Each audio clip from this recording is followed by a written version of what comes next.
আবহাওয়া দপ্তরের পূর্বাভাস অনুযায়ী মঙ্গলবার সকাল থেকেই জেলায় জেলায় শুরু হয়েছে বৃষ্টি। কলকাতা সংলগ্ন বিভিন্ন জেলায় বৃষ্টির ফলে জমেছে জল। কোথাও কোথাও গোড়ালি অবধি তো কোথাও হাঁটুর কাছাকাছি পর্যন্ত জল জমতে শুরু করেছে ইতিমধ্যে, এবং আষাঢ়ের শেষ বেলায় বর্ষার এই চোখরাঙানির ফলে সমস্যায় পড়তে হচ্ছে নিত্যযাত্রীদের। রাস্তা থেকে শুরু করে জল জমেছে বিভিন্ন ট্রেন লাইনেও। আবহাওয়া দপ্তর সূত্রে খবর, মঙ্গলবার সারাদিন ধরেই কম বেশি বৃষ্টির সম্ভাবনা রয়েছে। সেক্ষেত্রে বৃষ্টির পরিমাণ আরও বৃদ্ধি পেলে জল জমার পরিমাণও বৃদ্ধি পেতে পারে বলে মনে করছেন অনেকে।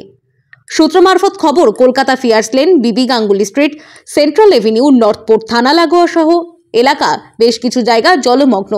কাকুরগাছি, পাতিপুকুর এবং উল্টোডাঙ্গা আন্ডারপাসেও জল জমেছে। কলকাতার উত্তর থেকে দক্ষিণ সর্বত্রই কম বেশি সমস্যার মধ্যে পড়েছেন শহরবাসী। বিভিন্ন গলিপথও জলমগ্ন হয়ে পড়েছে। কলকাতা পৌরসভা সূত্রে খবর, প্রবল বৃষ্টির জেরে ঠনঠনিয়া, কলেজ স্ট্রিট, বউবাজারের বিভিন্ন জায়গা থেকে শুরু করে বেহালা, গার্ডেন রিচ, মেটিয়া বুরুজ সহ বিস্তীর্ণ অঞ্চলে জল জমেছে। তবে এই সব এলাকা থেকে জল বার করার চেষ্টাও শুরু হয়েছে।